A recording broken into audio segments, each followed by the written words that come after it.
Welcome to the name game. Workout number 80 is Farmer's Daughter. 4-time with a 14-minute cap. 60 wall balls, 50 GHD sit-ups, 40 dumbbell lunge steps, 30 toes to bar, 20 dumbbell box step-ups, 10 rope climbs. For the wall ball, it's sort of the standard heights and weights where males 20-pound ball to a 10-foot target, females 14-pound ball to a 9-foot target.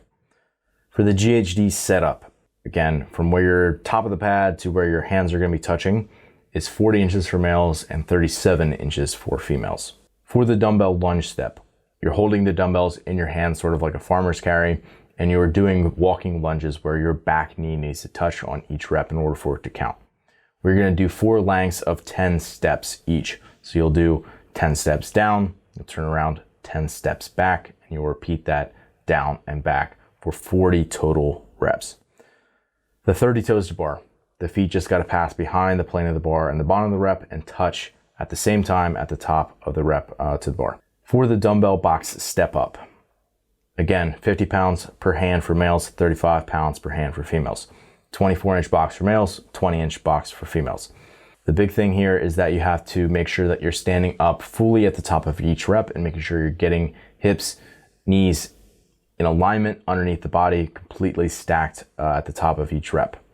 The rope climbs, it's gonna be to a 15-foot rope. You gotta make sure you start from the ground and have a hand touch at or above the 15-foot mark.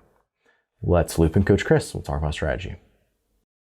The first thing I noticed as I started to kind of work through, how to break up the reps and stuff, is I noticed it's a 4-time piece, but it's like your standard like open 4-time piece, or like the open AMRAPs where it's like a 20-minute AMRAP, but you might get one full round in that 20-minute time frame. You know what I mean? So I think this is pretty similar, where you the emphasis on this is knee flexion or quad pump and grip stuff.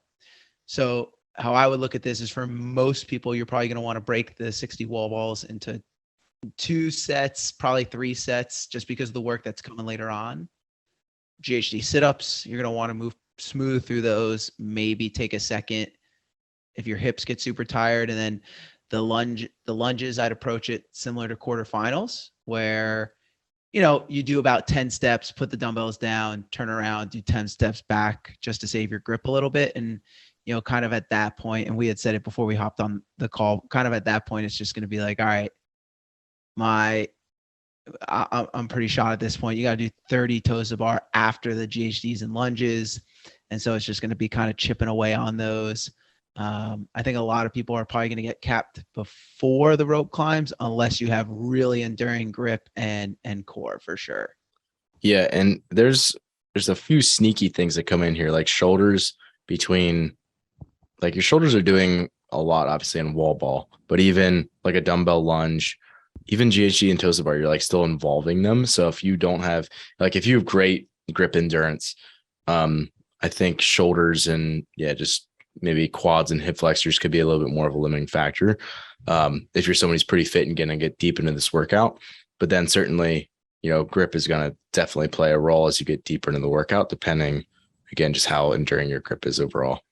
Yeah, especially if you think about the rope climbs for folks who eventually get there, like the quarterfinals workout, that was all those GHDs, pistols, and rope climbs. It was like, couldn't lift your legs. No, that you could not pull them up because your hips were just so shot. Now, the volume here in terms of beat down on your hips is not as high as that workout, but at the same time, it's in the same vein. So, I wouldn't be surprised if you go up for your first rope climb and you're like, I cannot pull my knees towards my chest. This is, and you're kind of doing those short pulls to get to the top. And the other thing is, when they're like that, they take much longer, and that means that your grip gets way more taxed when those reps start bleeding out and taking more seconds per rep. So at that point too, you've been hanging on to try to do, again, you want to get as deep into the workout as you can. So you're hanging on, trying to do bigger sets of dumbbell lunges, hanging on to bigger sets of toes to bar, but now your grip's starting to get that fatigue because of that. So yeah, I mean, there's definitely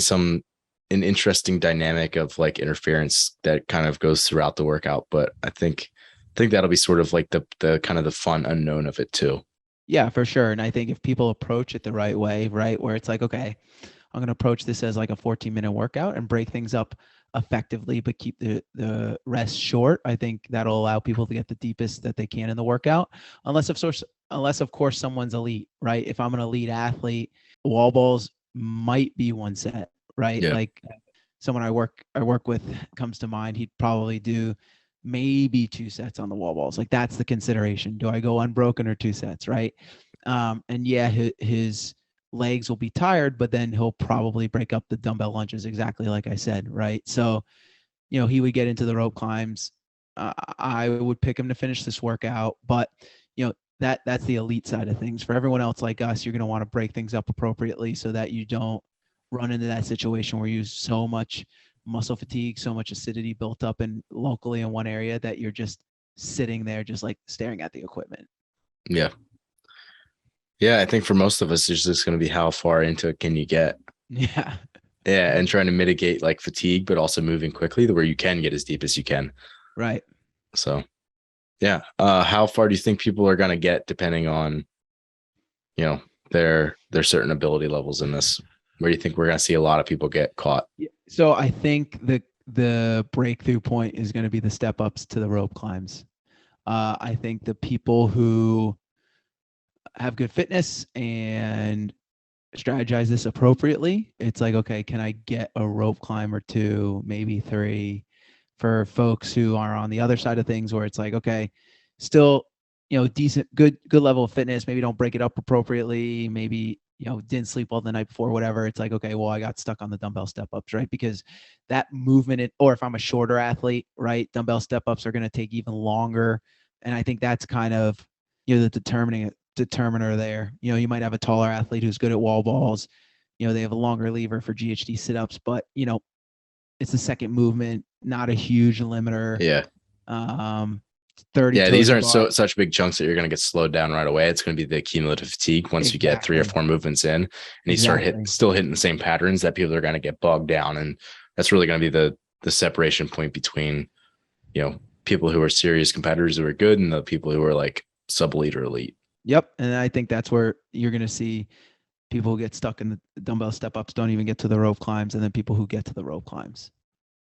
And lastly, we encourage as many people as possible to jump in with you and do these workouts. So you've got people who want to throw down with you, by all means, encourage them to do that. However, we want everyone to submit their scores, right? So where you're going to go to is warfitness.com. You'll hit on menu, drop down from the protocol. You'll hit that tab called Name Game. And then you'll go down to the first workout, which should be the newest one. And you're going to click that little green arrow. There you'll be able to enter your name, as long also with the workout name. That's important because it tags it so it doesn't get lost in the forum later on. But then you obviously are going to put your score or your time, and then you'll submit it. If you click on that little number next to it, you're going to see all the other comments, right? You might actually not be able to view them all. So if you hit view all comments, that's going to take you down sort of a leaderboard where you get to compare scores. And then also your coach gets to help determine where you stack up versus other competitors to be able to determine your individual weaknesses. This is going to be super helpful for us, pretty exciting and engaging for you guys. And if you're someone who's watching this, you're not a War Fitness athlete yet, I'll link to it below, but you can either check out the protocol or one-on-one coaching, and we'll reach out, see if you're a good fit. And for everyone, best of luck on the workout.